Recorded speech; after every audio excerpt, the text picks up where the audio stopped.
Do you know the story of the fearsome Minotaur of Crete, a creation of Poseidon to take revenge for the offenses of King Minos? The myth of Theseus and the Minotaur is one of the most tragic and fascinating legends in Greek mythology. This story reflects how the bravery and cunning of Theseus freed the world from this horrible beast. In this video of Greek mythology, we will learn about the legend of the hero Theseus and his confrontation with the fearsome Minotaur.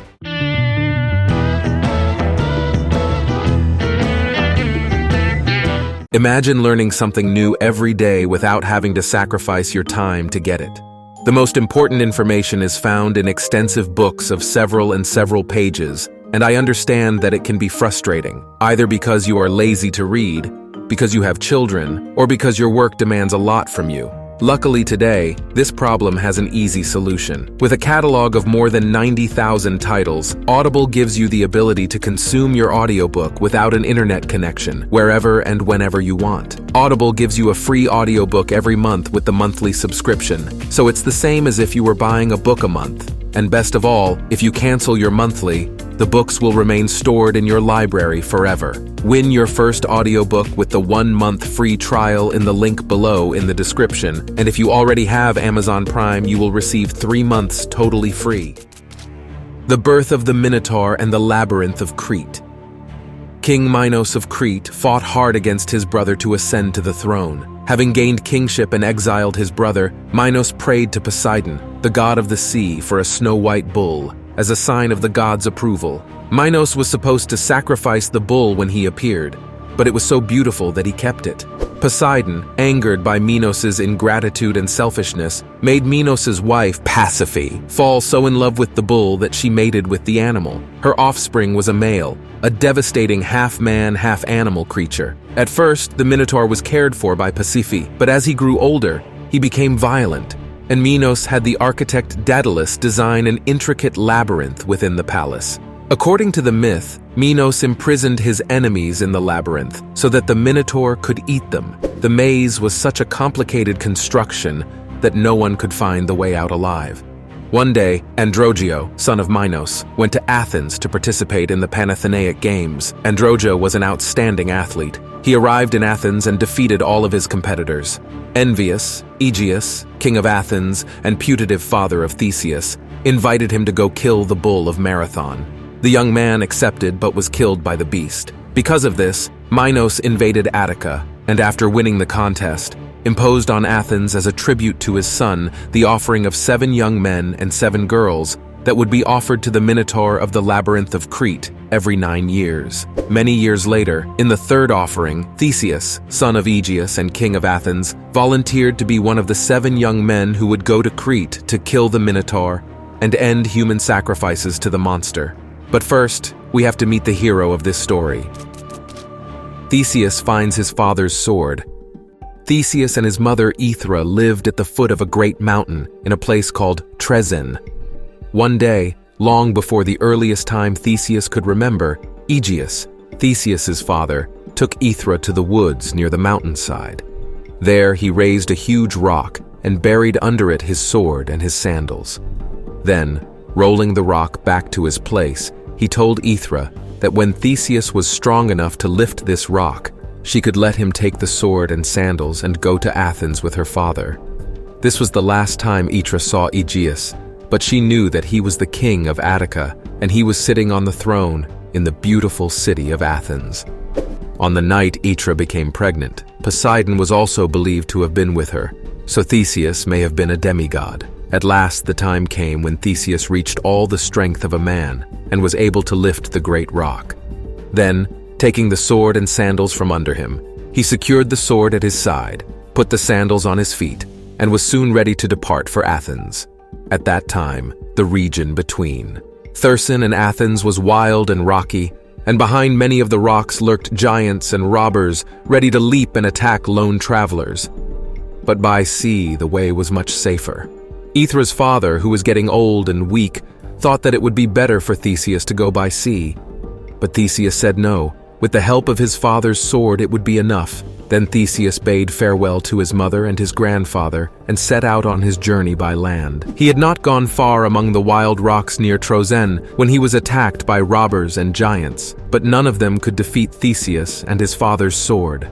A giant named Sinus would bend the tops of 2 pine trees, tie travelers to the trees, and then let them jump again, splitting the traveler in 2. Not far away lived another thief, Procrustes, who used to pretend to entertain strangers in his hotel. If they were too tall for his bed, he would cut off their heads or feet. If they were too short for him, he would stretch them to fit him. Procrustes was also defeated by Theseus. Later, other thieves and giants suffered the same fate. When Theseus arrived in Athens, he was well known in that city, for the people along the way had been anxious to spread the news of what he had done. In fact, only one man in all of Athens knew nothing of his coming, and that man was his own father, Aegeus, the king. At that time, Medea, a beautiful woman and a famous sorceress, lived in the king's palace. Since she had a son whom she wished to place on the throne after the departure of King Aegeus, she regrets that Theseus came to Athens. But this perfectly natural feeling of Medea led to a very evil act. Through her knowledge of poisonous herbs, she mixed a very potent potion, which would cause instant death to anyone who drank it. Then, trying to cloud the mind of the Aegean king, she told him that the young foreigner was a traitor, and she had planned to assassinate him. She convinced him to give Theseus a cup when he appeared on the throne. Not thinking that it might contain poison, Theseus innocently raised the fatal cup to his lips, intending to drink for the king. At that moment, Aegeus noticed the sword that Theseus was carrying, and knew from the carving on the ivory hilt that the supposed traitor was his own son. Instantly, he snatched the cup from Theseus's hand and welcomed the young man as a father should welcome his son. When Medea saw that her evil plan had failed and that Theseus was recognized by her father, she was frightened. She didn't dare plot any more mischief against Theseus, but she used all of her magic to get away safely, where she never dared to return. The people wasted no time in telling the king all the brave deeds Theseus had done on his way from Troezen. The king was so pleased with what he heard, and so pleased that his son was coming to Athens, that he announced that the city would have 3 days of public rejoicing and feasting. However, in the midst of all this celebration, a messenger arrived to notify King Aegeus that the tribute collectors had arrived from Crete. As we saw at the beginning of this story, long before, the eldest son of King Minos of Crete had been assassinated in Athens. To avenge the death of the prince, King Minos brought a large army against Athens and demanded that the Athenians pay him a tribute every 9 years of 7 young men and 7 young women, chosen from the noble families of Athens. It was rumored that the children of the tribute, as these young men were called, were destined to be the meals of the Minotaur, a bloodthirsty and brutal creature with the body of a man and the head of a bull that King Minos kept in a labyrinth near his palace. No one who had entered the maze had ever come out again. The cruel tribute had already been paid twice, and now the Athenians had to pay it a 3rd time. Theseus immediately decided to kill the monstrous Minotaur and thus put an end to the tribute. Although King Aegeus tried to persuade him not to do so, he offered himself as one of the 7 youths before lots were cast. This pleased the Athenians and made Theseus very popular.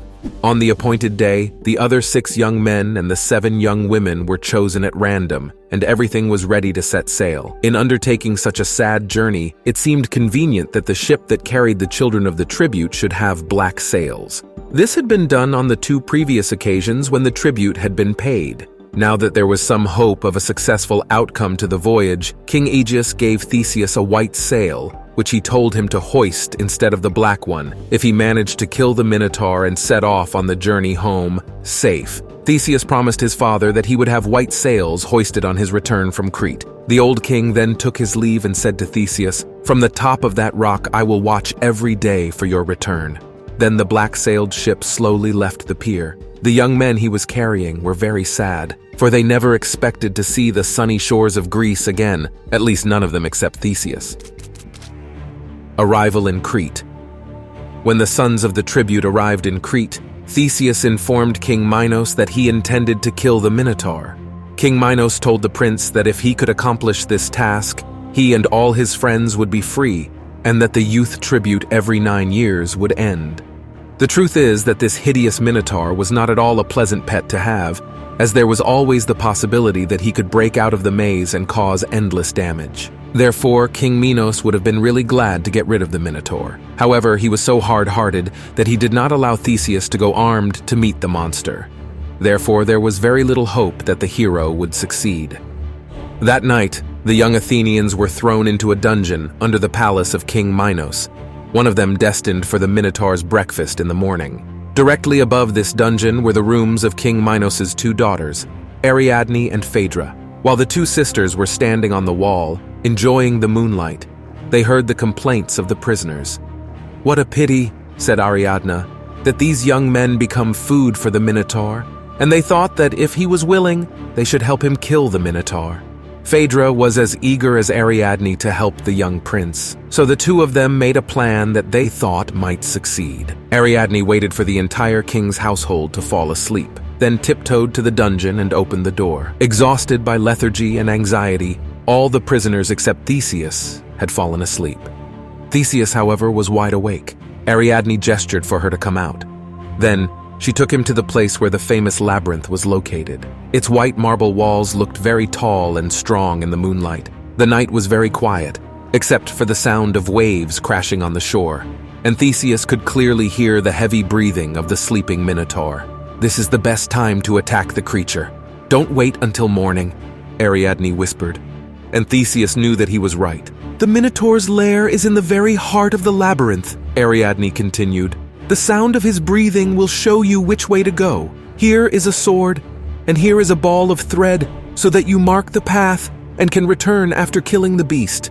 With these words, she handed him the sword and the ball of thread, of which she held one end in her own hand, then opened a door for him that led to a secret passage in the maze. Theseus, sword in one hand and ball of thread in the other, entered the labyrinth. The interior, in its entirety, was divided into narrow paths, bordered by high walls. Many of these paths ended in a blank wall that Theseus often had to retrace his steps. There was never another labyrinth half as complicated as this one, which was built by the famous Daedalus. Theseus came and went in and out. He could hear the heavy breathing becoming clearer, and he knew he was getting closer to the center, where the monster he was looking for lived. Meanwhile, Ariadne was at the door, Ariadne holding her end of the thread. I wait a long time. So much so that the moon set behind the hills and left only the light of the stars.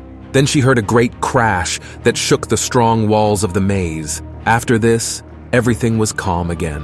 Ariadne found it difficult to wait now, for she did not know if Theseus lay dead within, or if she had not been killed by the Minotaur. She might have dropped the thread in the fight and been lost in the maze of forest paths.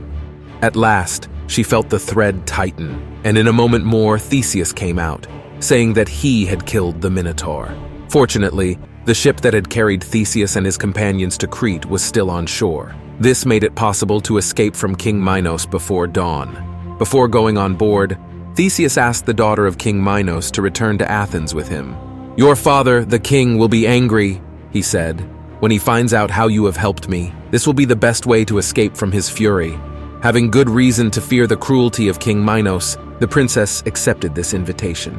On the way to Athens, the young men stopped on the island of Naxos. Here, the young men, exhausted from hard rowing and in dire need of rest, hauled the boat ashore, where the entire company made camp on the rocks for the night. Very early the next morning, they set sail and set out again.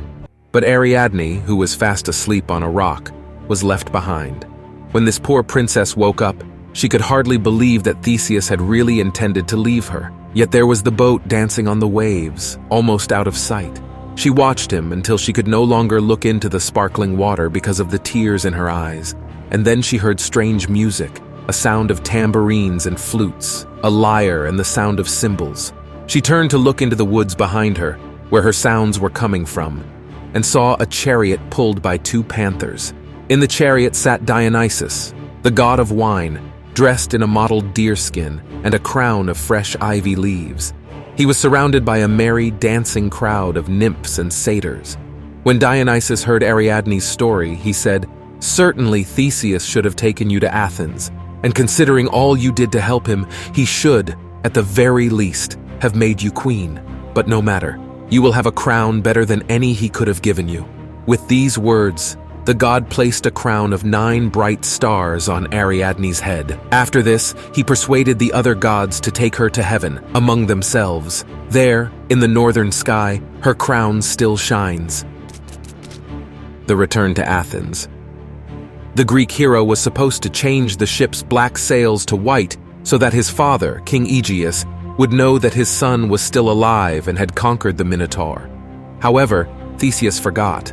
His father, who was waiting at Cape Sunion, threw himself into the sea from a cliff when he saw that the ship was returning with black sails. Consequently, he drowned. Therefore, the sea became known as the Aegean Sea after King Aegeus. So when the sons of the tribute arrived safely in port after such a perilous voyage, there was mourning instead of rejoicing. After Theseus was made king, he brought her mother Aethra to Athens and took good care of her for the rest of her life. Theseus ruled wisely and was kind to the poor and unfortunate. Don't leave me stranded like Theseus did with Ariadne. And if you liked the video, give it a like, comment what you thought of this story, and suggest more topics for future videos. Remember that you have more stories like this on the channel. So come around and take a look. See you in the next video.